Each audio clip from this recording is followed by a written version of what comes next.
이번 시간은 김치 제조법의 진화에 대해 살펴보겠습니다. 일부에서는 즙장을 만들어 채소를 버무린 뒤 항아리에 저장하는 형태의 즙저에 대해 살펴봤습니다. 장에 절이는 방식의 김치는 시간이 흐르면서 그 제조법이 비약적으로 발달하게 됩니다. 그리고 이러한 변화의 과정에서 다양한 김치들이 등장합니다. 간장을 사용한 물김치 형태의 장김치, 김치 국물을 냉면의 육수로도 사용했던 동치미 등이 있습니다. 장김치의 경우 조선 초기의 형태는 재료를 데쳐 간장에 절이거나 끓인 간장에 담그는 오늘날의 조림에 가까운 것이었습니다. 이후 점차 국물이 많은 물김치 형태로 변화하게 됩니다. 조선 후기 장김치는 오랜 명문 가문들의 김치 맛이 뛰어나다고 알려져 있습니다. 그 비결은 김치에 사용하는 간장에 있었습니다. 간장은 숙성기간이 길어질수록 점차 단맛이 강해지고 농도가 진해지면서 맛이 좋아진다는 특성이 있습니다. 한국인들이 좋아하는 감칠맛이 증가되는 것입니다. 조선시대 명문 가문은 각기 시간장이란 대대로 내려오는 오랜 묵은 간장을 보유하고 있었는데 이 간장을 사용해 장김치를 담갔기 때문에 맛이 뛰어날 수밖에 없었다고 합니다. 하지만 조선시대 맛으로 가장 높은 명성을 누리던 장김치는 왕실의 장김치였습니다.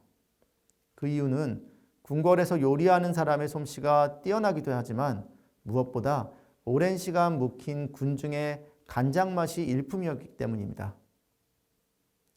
조선의 마지막 황제인 순종은 김장 때 반드시 장김치를 조금 담가 먼저 맛을 보고 설이 지난 후에 다른 김치를 찾았다고 합니다. 15, 16세기 절임 채소는 물김치 형태에서 석박지 형태로 또 한 차례 변화합니다. 석박지는 여러 가지 재료를 섞은 양념에 채소를 절인 음식입니다.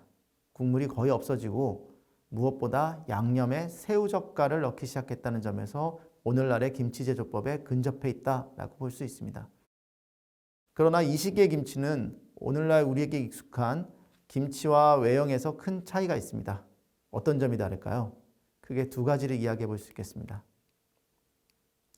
첫 번째는 색입니다. 이때까지도 소금이나 장으로 만든 양념을 썼기 때문에 김치의 색이 재료의 색을 그대로 드러내거나 장을 흡수해 검은 빛을 띠고 있었습니다. 우리가 김치하면 직관적으로 떠오르는 붉은 빛은 한국의 고추가 전래된 17세기 이후 김치 양념에 고춧가루를 추가하기 시작하면서부터 나타났습니다. 두 번째는 재료입니다.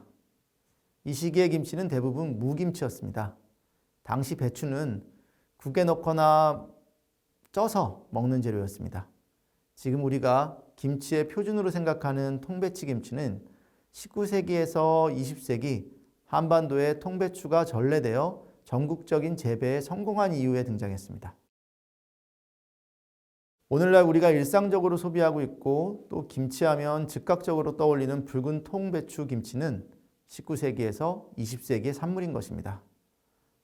그러나 통배추 김치 자체는 200년 전에 만들어졌지만 그것을 제조하는 방식은 더 오랜 역사를 지니고 전승되어 온 것입니다. 고려시대 장과 향신 재료를 섞어 만든 양념인 즙장에 무와 오이 등의 채소를 버무려 항아리에 담아 만든 즙저의 조리법이 이후 양념에 새우젓과 새로 유입된 고춧가루와 같은 재료가 추가되면서 석박지의 조리법으로 발전했습니다. 그리고 이 석박지의 조리법이 다시 통배추라는 새로운 재료에 적용되면서 오늘날의 통배추 김치가 탄생한 것입니다. 이번 시간은 김치 제조법의 진화에 대해서 살펴보았습니다. 다음 시간에는 고추와 배추의 도입과 함께 젓갈이 확산되는 과정에서 김치에는 또 어떤 변화들이 일어나게 되는지 살펴보도록 하겠습니다.